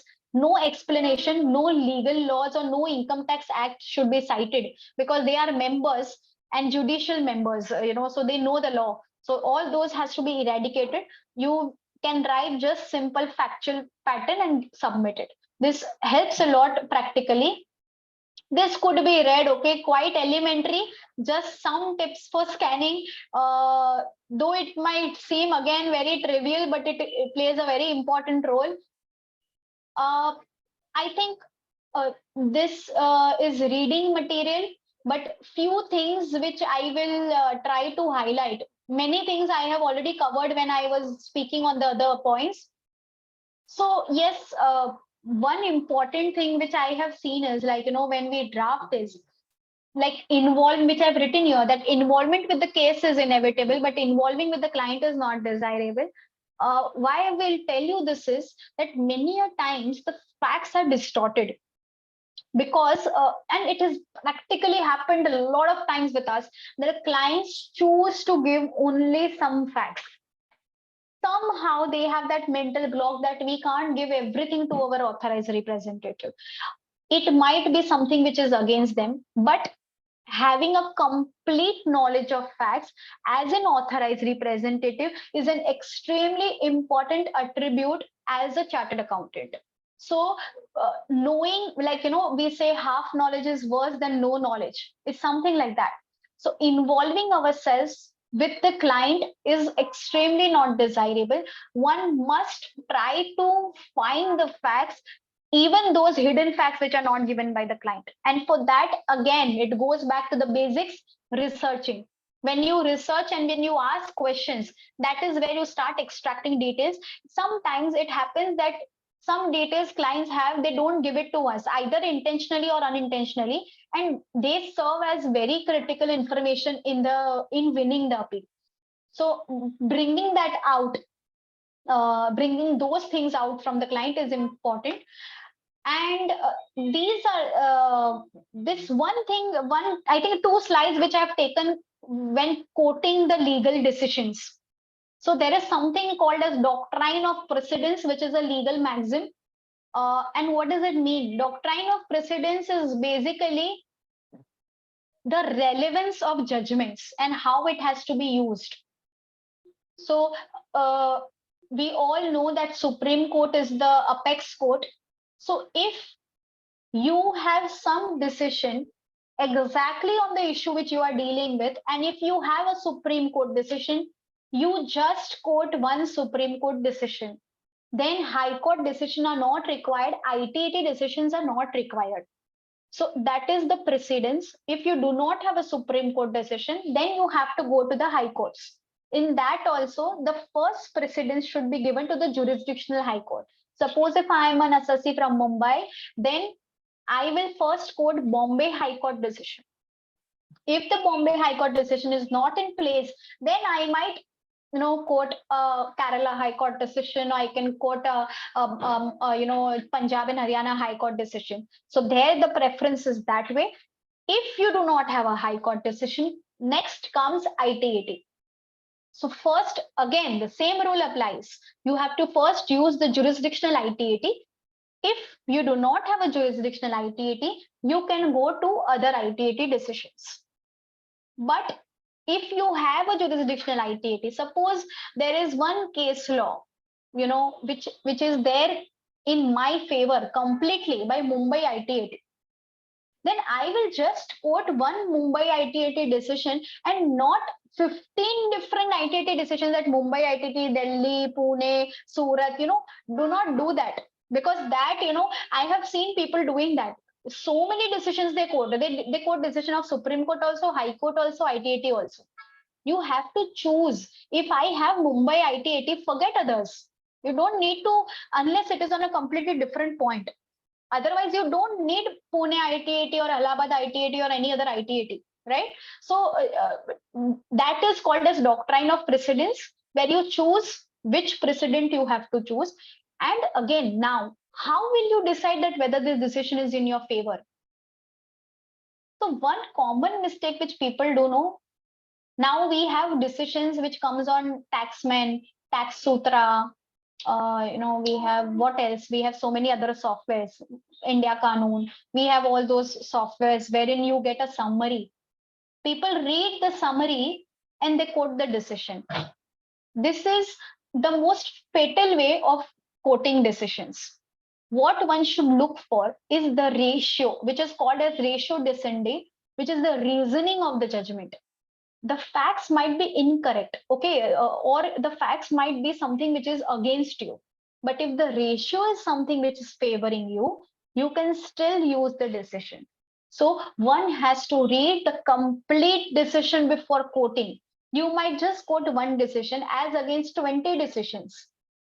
But as a person who is a draftsman, or as a person who is drafting that, you should be responsible to know every single page of the decision which you have quoted. So you should, in short, you should read the entire decision and then quote it. Because many times it happens that, you read the conclusion and you end up giving that decision which was actually against you.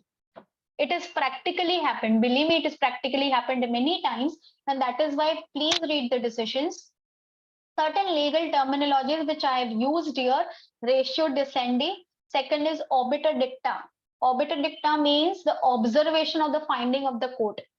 If it might be, many times we've seen that, people use some customs decision, use some GST decision for income tax provisions. So you can use that. If the observation of the obiter dicta is the same, then I can still use that.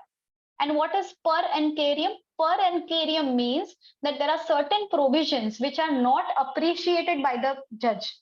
Many times there are wrong judgments too, unfortunately. So that is called per uncarium. So if you want to distinguish some judgment, okay, then you need to know that why there was something wrong in that judgment. So I have already told that, how to find out that judgment is relevant to you. So as I've mentioned, use search engines only to locate the judgment, but not for analysis. Analysis has to be done only after you read. Okay. Also, while quoting, while quoting the decision in the submission, do not just quote the decision and give the citation. You explain the decision. That is what we do, because CIT appellate authorities are not expected to know all the decisions, right? So even ITAT members don't know all the decisions, because there are hundreds of decisions every day, every single month. So you have to basically explain that why that decision is relevant to your case. You might just bring about the conclusion, or you can relate or show a similarity between your facts and between the decision facts. But write that few lines, that why you are quoting that decision. Just don't plain write the decision and just give it away. Like, for example, I've written here, I've quoted Sun Engineering Works decision. So anyone who wants to, read how to read an order, this is a very interesting Supreme Court decision to read upon, just for academic knowledge. So I have given what the synopsis or the holding part into the inverted commas. So you need to try to do that and justify the decision. And another thing is, which I have always been telling, that judgments are not required. You have to quote it only to support your facts. They cannot be the main thing. Judgments cannot be the main thing, because sometimes by quoting a wrong judgment, you lose your case. So only if you have relevant judgment, then quote, otherwise leave it. Do not try to give it. So that's it for me. And I think there are some questions. There are some questions in Q&A panel and many compliments in chat box. So there are two questions. I'll take up them. In case, so Sankar Narayan asked that in case of a firm or a cooperative institutions, shall we use we? Yes. So in case, this is with context to when I mentioned I and we. So yes, in case if you are a cooperative society or a company or a corporate status, then you can use we, because then it is the directors or it is the trustees of the firm which are or the partners of the firm which are collectively writing. So there you can use we. But if it is for individual, then it has to be I. So there is another question.